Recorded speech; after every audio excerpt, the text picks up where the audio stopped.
Здравейте, приятели, и добре дошли в канала в кухнята на Снежи. Аз съм Снежи и днес съм приготвила супа топчета.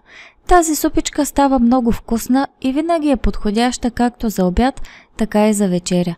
Любима е на всички в къщи.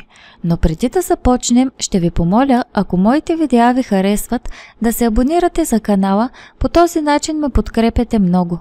Също така можете да оставите и коментар, както и да натиснете палчето. А сега нека да започнем с необходимите продукти за тази вкусна супичка. Трябват ни около 100 мл доматен сок, сол, чубрица, черен пипер, около 5 супени лъжици олио, 100 г ориз, 2 зелени чушки, 1 морков, 2 глави лук. Каймата ми е 600 г, едно яйце и още едно яйце и една чайна лъжичка лимонена киселина за застройката. Започвам, като първо ще си овкуся каймата. Слагам около 40 г ориз в каймата. Моята кайма е напълно неовкусена, затова сега ще я овкуся. Слагам и сол. Също така ще добавя и чубрица. И разбира се, слагам и малко черен пипер. Едното яйце отива при каймата, за да може хубаво да се споят топчетата. И започвам да си меся каймата, за да може хубаво подправките и каймата да се умесят. Ако вашата кайма е овкусена, няма нужда да слагате допълнително сол, чубрица и черен пипер. Трябва да добавите само ориз и яйце. Умесвам си хубаво каймата. Ето вече е готова. И сега ще я оставя на страна, докато си приготвям зеленчуците, за да може хубаво месото да поеме от подправките и да се овкуси. Започвам, като си нарязвам лука на ситно.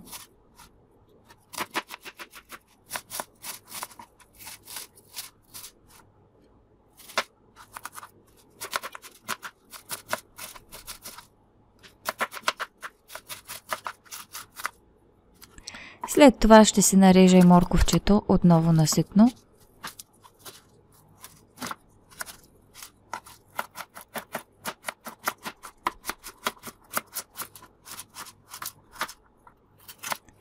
И ми останаха двете чушчици и тя ги режа на мънички парченца.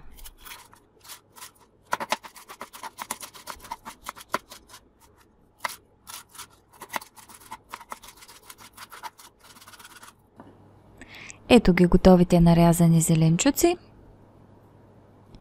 И сега в тенджерата си добавям олиото и след като позагрее малко, изсипвам нарязаните зеленчуци.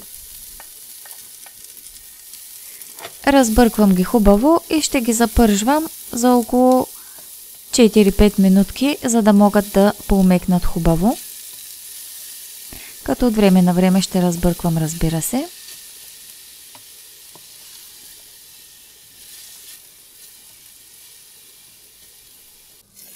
Ето как изглеждат след 5 минутки. Виждате колко добре са омекнали.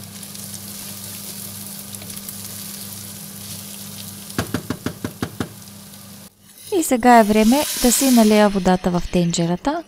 Аз използвам вода от филтрираща кана, но може да използвате и чешмяна вода. Слагам малко повече от половината. Разбърквам добре. И затварям с капака, за да може водата ми да заври.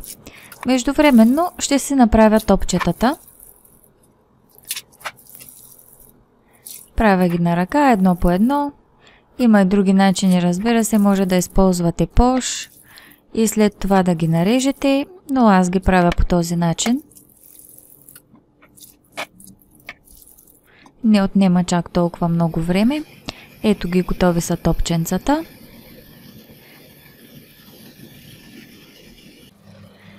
И сега е време да ги добавя във врящата вода. Започвам да ги слагам едно по едно. Не ги пускам от високо, за да не се изпръскам. Виждате как ги пускам на различни места. за да не се слепнат. И така докато сложа всичките топчета. След като сложих топчетата, може би минутка след това, те започват да изплуват на повърхността на супата. Виждате как едно по едно се показват нагоре.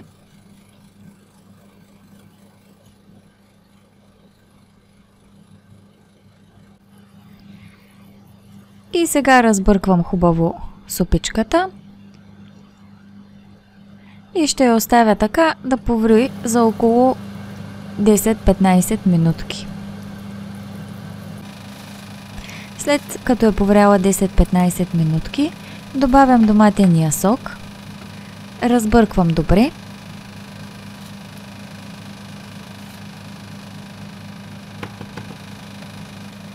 и добавям останалата част от ориза, който съм го измила под студена вода. Разбърквам отново много добре. Виждате колко красива започва да става нашата супичка. И разбира се, ще оставя така да поври за около 20 минутки. Ето как изглежда супата след като е вряла още 20 минутки. Виждате ориза колко хубаво е набъбнал. И сега е време да добавя солта. Солта е на вкус, колкото на вас ви харесва, както вие обичате. След това си добавям и чубрицата, както и черния пипер. Тук малко камерата ми е разфокусирала, извинявам се, но чак сега го виждам. И разбира се, мисля да добавя и малко магданоз. Нямам пресен, слагам сух. Ако имате пресен, разбира се, винаги е по-добре да сложите пресен. Разбърквам всичко много добре и ще оставя така да поври за още 5 минутки.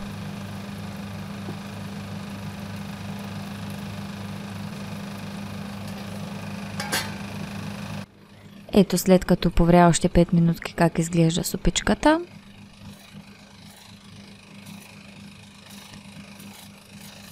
Всичко е много добре сварено, ориза се е сварил напълно, топчетата се свариха напълно.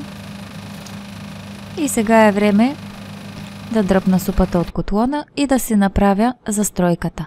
При яйцето добавям една чайна лъжичка непълна лимонена киселина и разбърквам много добре, докато се разбие хубаво яйцето.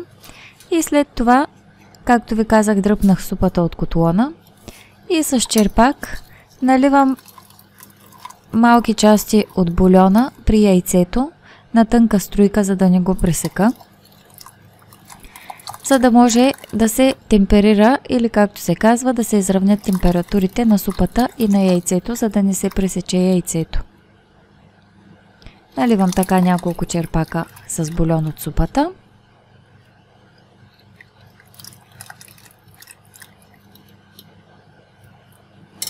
Готово е вече. Разбърквам яйцето и супичката още малко.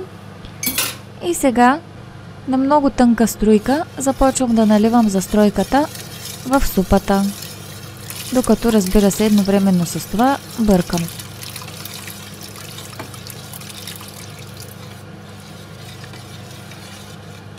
Виждате как супичката стана малко по-бяла. Разбърквам всичко много хубаво.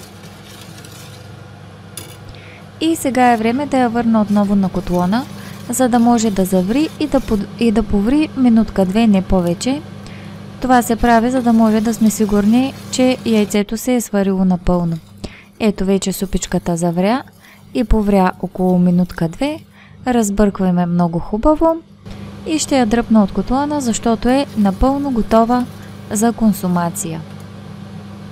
Ето тук съм се сипала вече в една чинийка. Благодаря ви, приятели, че гледахте това видео.